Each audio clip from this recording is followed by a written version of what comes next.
Over thousands of years on its way to the coast, the Par River has cut a great big and beautiful valley.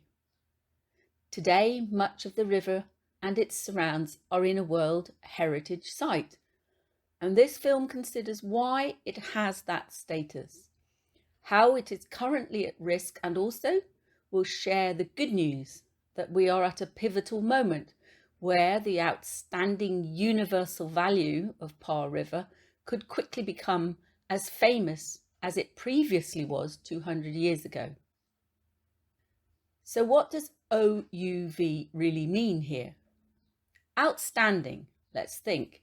The dictionary says superior, excellent, distinguished, prominent, remarkable, or striking. These are all true of our river and associated man-made water channels. I would go one step further even and say we have a few elements that appear to be absolutely unique. My colleagues and I, we can't find any other examples in the UK, and our collaborative gut feeling, if there is such a thing, is that there is nothing quite like this in the rest of the world. Now, there's a second set of words for outstanding, and it says still in existence, unsettled, unpaid, unresolved. Funnily enough, these also apply. The situation here is definitely hanging in the air, on a cliff edge. I'm going to explain more of this later. Okay, so that was outstanding. Now let's think about UV, universal value here. A value is universal if it has the same worth or value for all or almost all people. It doesn't say on the planet, but that is how I am interpreting it. Is this applicable for Par River? Answer, yes. The learning that can and should happen here could prove invaluable to many more people and places in the world, because every country has its concerns about future supply of water, issues of flooding and drought, purity for drinking, and the added value of power generation. We say these are without doubt of universal concern today.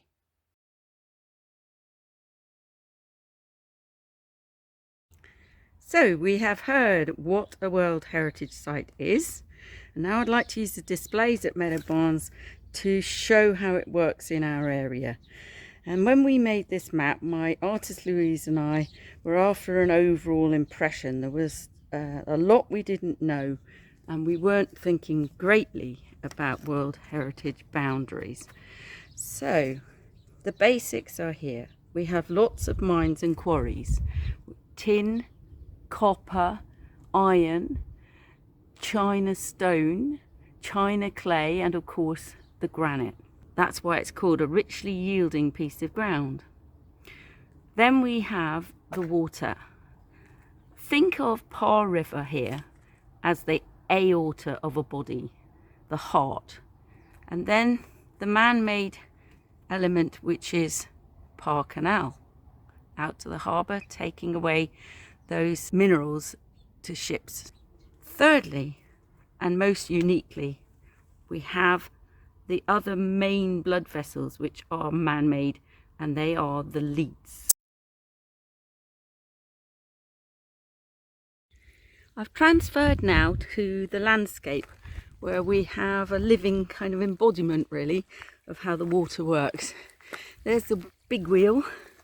Now what you need to know is that the leats start on the west side over here somewhere of Luxulyan at Lavrine, and they drop, the water comes across, and from about this point is 3 miles all the way around to this end, which is Foy Consul's mine. And by the way, we've got a leak in our leat, which it should be coming down all the way here, and imagine it driving some wheels, 17 of them in actual fact, Foy Consuls with 17 water wheels, and that's the backbone of the system. And then also know that we have water that would be coming from a canal basin at Ponce Mill, down in a canal out to the beach at Par, with another leat coming down. So it's a very complex system, and this is our best way of showing people the difference. The leat on the top of the hill with the energy, and the canal at the base acting like a road out to sea. Rivers, streams, canals, leats even, none of those is unique, but I'm coming indoors to set out a display that will help explain 4 elements that appear to be so. I mean, you won't find them anywhere else, and they have outstanding universal value. So here's my glove to illustrate the different watercourses. You've got Par River, which is the index finger. You've got the 1200s mill leat in the middle. You've got a place called Gatties, which is a bridge and was a mill. And then more streams on my little finger, and my thumb is coming in a bit. Now, from the 1200s, straight away we have this crossing of the old mill leat dividing into 2 sections, the green that goes north and the green that goes south, and over the river. Now, originally it went to a mill or mills near a place called St. Blaise, but in the end of the 1700s and finally completed 1807, this extra piece was taken around to a harbour called Charlestown Harbour. Charles Rashleigh built it, and he took some of that water all the way 8 miles to his harbour. Then, emboldened, the man who owned the mines over here that we've heard about, Foy Consols, he took more water from Gatties and the streams, and he sent it over to his 17 wheels. But he wasn't satisfied. He wanted even more, to do a wheel pit and move things up and down an inclined plane. And that is the red. You will see the red track, which again is crossing the river and going into an iconic construction, which is a viaduct with water across it too. So that's a uniqueness. Okay, so element 1 is the spaghetti junction of leats crossing one another. Element 2 is actually the way the water divides. There's a tank in here which is specifically for dividing water in exactly 2 halves. Moieties, they call it. That's the second thing. Third thing is the viaduct with an aqueduct. And the fourth thing we can't see, but it's really important, and that is management of grit, gravel, and granite residues, which is called silt. Silt management is the final thing that's unique. Now it's time to face the current challenges, which are really serious. There's been this tendency to think everything can be left slowly dying and it won't matter.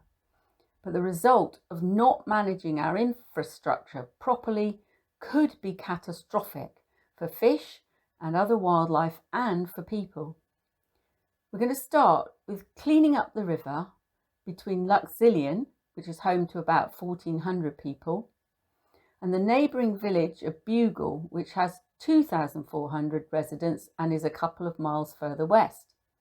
It's over 2 years now since Francis, a local parish councillor, explained to me that the South West Water sewage treatment plant was struggling to cope with demand, evidenced by high nitrate and phosphate levels found by our citizen scientists' regular testing regime.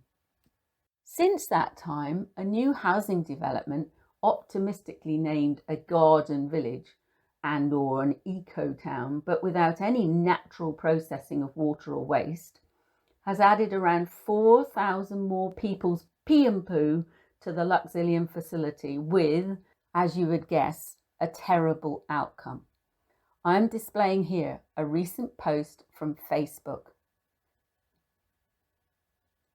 Over a decade ago, South West Water was taken to court by the Environment Agency and fined over £153,000 for malfunctions of this plant.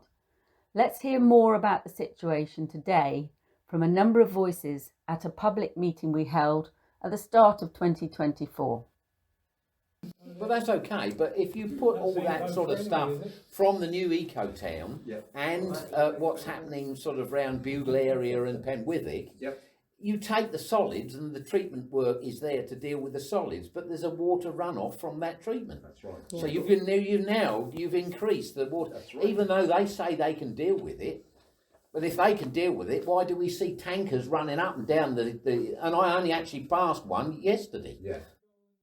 They're coming down from that so-called eco-village, Exactly. one after the other, Yeah. just to dump raw sewage in our plant. Is that how it's going to carry on? It was always going to use the Luxulyan treatment works. It's the only one they've got. But the area's grown enormously and the plant itself is still the same as it always was. I mean, that's why they're chucking the stuff into the river as well. Finally, there's one more voice, it's Eldred. He told me dry and pressed sewage cake, which looks like crumbled and broken tarmac, used to be tipped into clay pits. Rocks tip, Kerrow Moor, and as you might expect, it smelled terrible. But nobody at the time could pinpoint what it was. The suggestion is that today it is being tipped on farmers' fields because there's no space left on the clay land. Our first action point for water, therefore, is a call to the Environment Agency to challenge both the developers of West Carclays Village and South West Water to come up with proposals for a new set of infrastructure. As this is such an extreme and urgent situation, the remedy cannot be a long, slow, gentle invitation to beavers and rewilding. Yes, it would be great if nature can contribute, but it needs to be on a grand scale, not simply a field or two, and it cannot wait. We're wondering if it could happen in any of the surrounding areas of Innis Downs clay treatment, or possibly be piped a longer distance to the redundant Luxulyan quarry. We ask also, is there a chance that this location could handle the desalination from Par Bay as well? The answer, as it is now designated an SSSI, is probably no.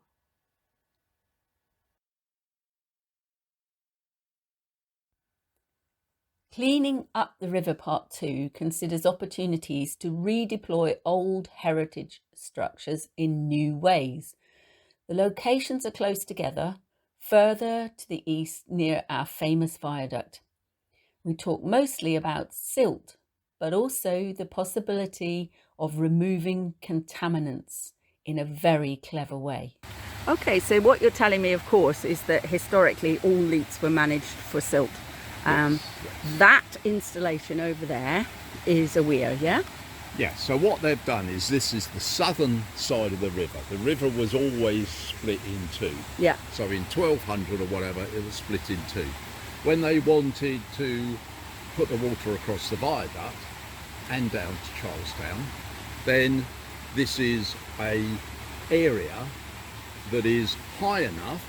Let me move round you, high enough to get the water in, water across the viaduct, which is that way, yeah? which is down through there. Yeah. But it's also a large area where the velocity of the water slows down and all the silt drops out the bottom. The silt, yeah. So this will all build up, and at a certain point in time, Dragonfly. Woo! before it gets too much, then there's a penstock over there that gets opened up. The main one at the top one is opened up, and all this is flushed back into the river.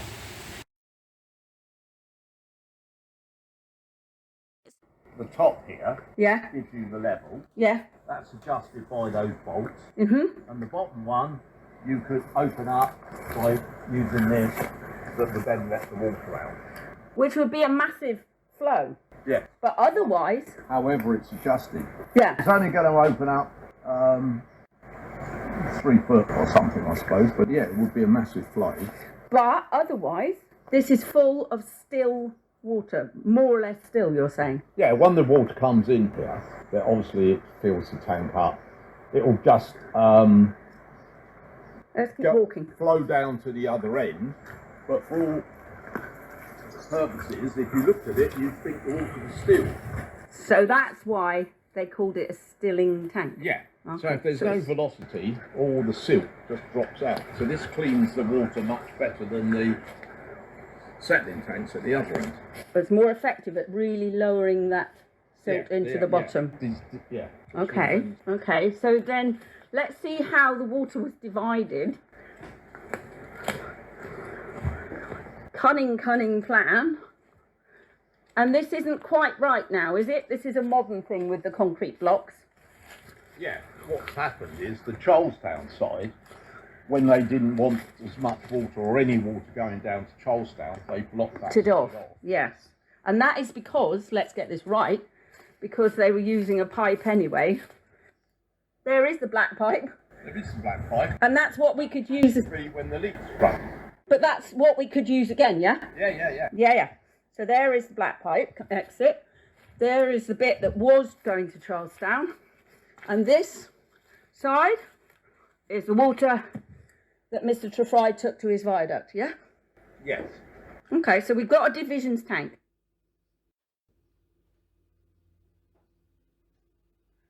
So most of the time, this big tank is still. The water at the bottom is fairly static, and the top foot or so is going to flow out into these leaks. Yeah. But then, once a month or however, we don't know when, they would have closed this off briefly, closed off the far end up there, and brought water in a different route here and into this.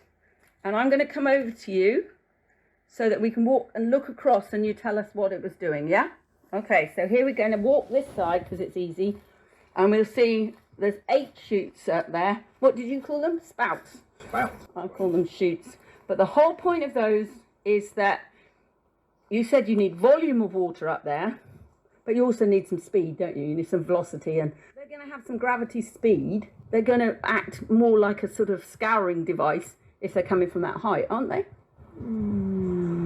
Possibly. Anyway, the idea is that we're scouring this all out, yeah? Taking out all the silt, going along. You can see the chutes fairly well. And then, this is where you open the bottom, which is now gaping open, isn't it? Yeah. And this is, you will then release massive amounts of all the silt temporarily down back into the river. Yeah. And this is permanently in the river. Yeah, okay, but it's open temporarily.